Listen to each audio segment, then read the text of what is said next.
கண்மலையானவரே, என்னை காக்கும் தேவன் நீரே. எந்தன் கண்மலையானவரே, என்னை காக்கும் தேவன் நீரே.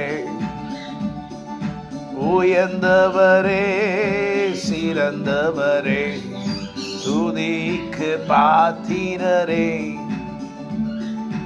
உயர்ந்தவரே, சிறந்தவரே, துதிக்கு பாத்திரரே.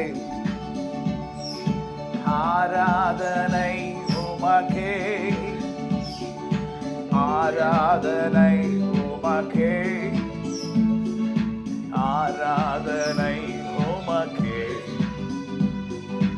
ஆராதனை உமக்கே. ஹல்லேலூயா. நம்முடைய கண்மலையானவர் அவர், கண்மலையும் கோட்டையும் அவர்.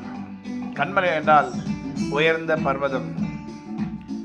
நமக்கு உயர்ந்திருக்கிற தேவனாய் கர்த்தர் அவர். உயர்ந்திருக்கிற இடம் என்றால் எல்லாருடைய கண்களால் பார்க்க முடியும். அந்த உயரத்திலிருந்து எல்லாரையும் பார்க்க முடியும். உயரம் என்றால் அது நம்முடைய வாழ்க்கையை கூட குறிப்பிடலாம்.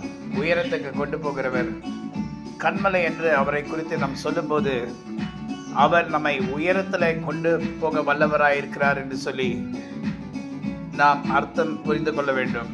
அதனால தான் தாவீது ராஜா சொல்றாரு, என் கண்மலையும் என் கோட்டையும் நீரே. என்னை கோட்டை என்றால் அரண், அரண் என்றால் பாதுகாப்பு. என்னை உயர்த்தி என்னை பாதுகாக்கிறவர் நீர். நாம் வேதத்தை நன்றாக அறிந்து கொள்ள வேண்டும். நம்முடைய வாழ்க்கையில நாம் பெற்றிருக்கிற அபிஷேகம் எப்பொழுதும் நிலைத்திருக்கும் என்று நீங்க நினைக்காதீங்க. தேவனுடைய வார்த்தையில நீங்க இருக்கிற வரைக்கும் தான் அது நிலைத்திருக்கும்.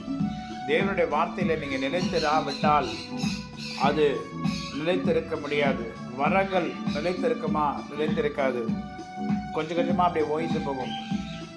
தேவனுடைய வார்த்தையிலே நாம் நாளுக்கு நாள் பலன் கொண்டு அவரை நோக்கி நாம் பார்க்க வேண்டும். ஸோ அவர் தான் நம்முடைய கண்மலையும் நம்முடைய கோட்டையும், நம்மை மீட்பவரும், நம்மை ரட்சிக்கிறவரும், நம்மை விடுவிக்கிறவரும் ஆகிய கர்த்தர். ஆமென். God bless you.